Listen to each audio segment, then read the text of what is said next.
Silicon machine natin ay bihira magamit at may 16 output last week. Ito ang monitor screen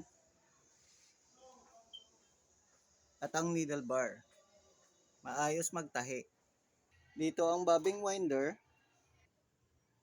ang pelon, ang frame storage, ang ABR, ang mga tools, use thread, unused thread.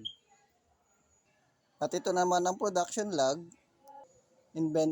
inventory checklist, at ang maintenance report.